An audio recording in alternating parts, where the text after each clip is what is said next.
In the grand silent halls of Imperial China's Forbidden City, hundreds of young women once walked in silence. Their fates sealed the moment they passed through those ornate gates.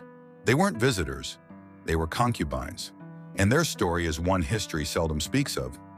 One old Chinese scribe once joked, "4 cups always complement 1 teapot, but have you ever seen 1 cup with 4 teapots?"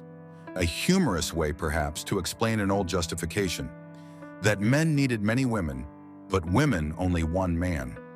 For poor women in ancient China, life offered only a few brutal choices: become a wife if lucky, serve as a maid, sell yourself into prostitution, or, if you had beauty and some luck, be chosen as a concubine. The last option, though suffocating, promised shelter, status, and at least a single man to answer to. For many it was survival, but entering the emperor's inner world came with a price. Once chosen, a girl left behind everything: family, freedom, and even her name. Inside the palace walls, she became property of the emperor. Guarded day and night by eunuchs, her body was a sacred reserve of the ruler alone. Any breach of loyalty, any sign of secret love, meant death. Sometimes by poison, sometimes by silk noose, always silent. During the Ming Dynasty, Emperor Tianqi once demanded a fresh selection of concubines. Across the empire, thousands of girls between 13 and 16 were rounded up. The process was brutal. Day 1, 1,000 were dismissed. Too tall, too short, too fat, too thin. Day 2, another wave fell, rejected for their voices, posture, or even the way they smiled. By day 4, only 300 remained, after being examined in ways that stripped them of all dignity.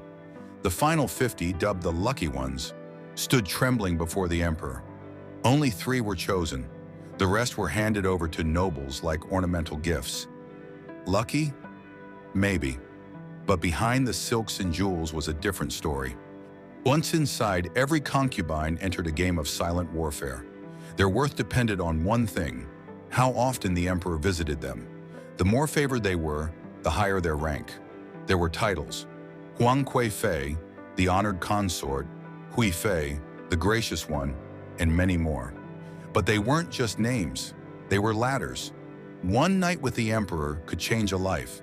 One failed attempt could destroy it. Some concubines, like Wu Zetian and Qi Shi, rose to become empresses. But for most, life passed in a haze of longing, waiting, hoping, and slowly fading. In those vast palace chambers, there were no friends, only rivals. Women poisoned each other.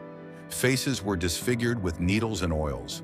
A misplaced smile, a rumored pregnancy, even a lucky robe color could trigger hate.